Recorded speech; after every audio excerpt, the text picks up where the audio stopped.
Gotta stay hydrated.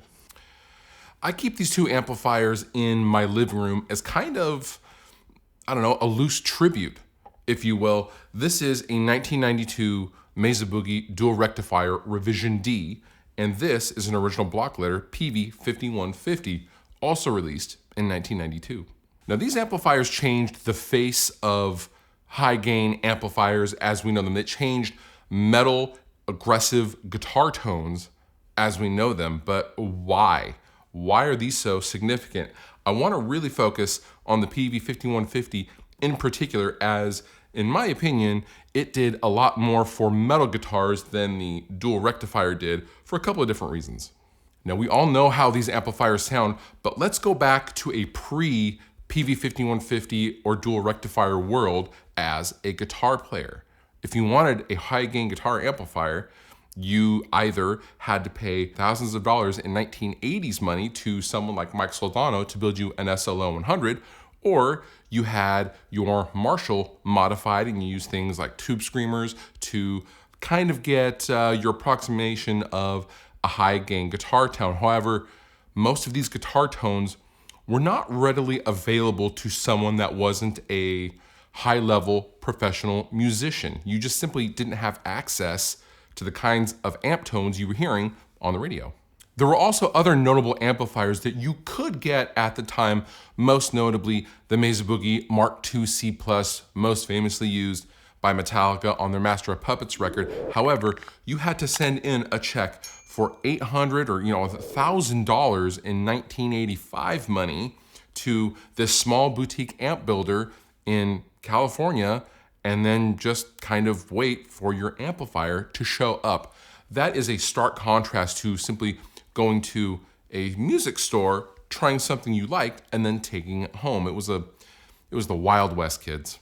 Now enter Eddie Van Halen. Now Eddie Van Halen, as we all know, collaborated with Peavey, and he created the 5150 along with amp designer James Brown. Now, the sound was significant. It was groundbreaking. It wasn't brand new. We knew high gain guitar tones previous to the Peavey 5150. However, as I mentioned before, these tones were largely unattainable to someone like my 14 or 15-year-old self in 1994.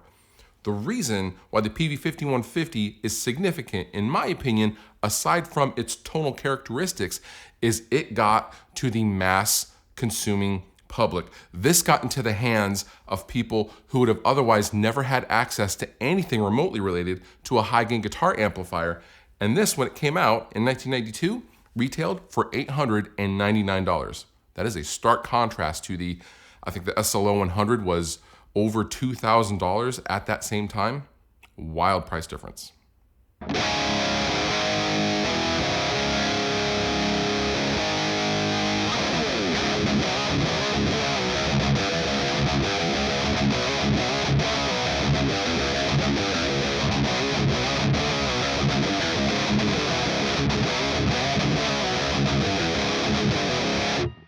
Now suddenly, the ceiling to get into molten metal guitar tones was much, much lower. Now, consider the Mesa Boogie dual rectifier. In 1992, when this made its debut, this retailed for $1199, and if you wanted the chrome chassis, it was an extra $100, which is still, $300-400 more than the Peavey 5150. Now, the Peavey 5150 would have cost equivalent in today's money about $2,000, adjusting for inflation.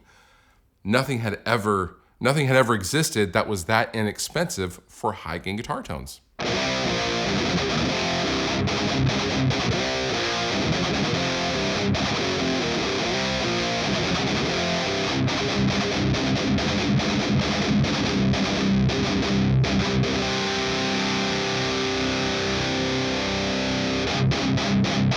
You can really think about the Peavey 5150 as the Ford Model T of high gain guitar amplifiers. Was it the first to do what it did? No. Was it the absolute best of all time at what it did? No, but you could argue it is. However, was it the first widely available high gain cascading gain, 6 cascading gain stages, by the way, It was the first high gain guitar amp that was widely available to myself as a 14 or 15-year-old kid. Now, these took a couple of years to populate throughout the Americas and the world. In 1992, they didn't all of a sudden land in every single music store on the corner.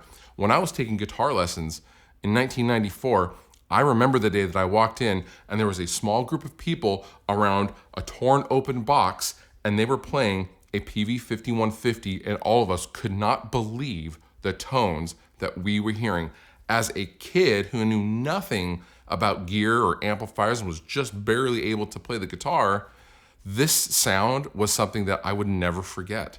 This sound was just the pinnacle of everything I wanted a guitar to sound like. And it was right there in front of me for less than $1,000. That is special. The point of this video is really a thinking exercise. I was thinking about this today, that a lot of the younger players that are coming up today have never known a world without a Peavey 5150.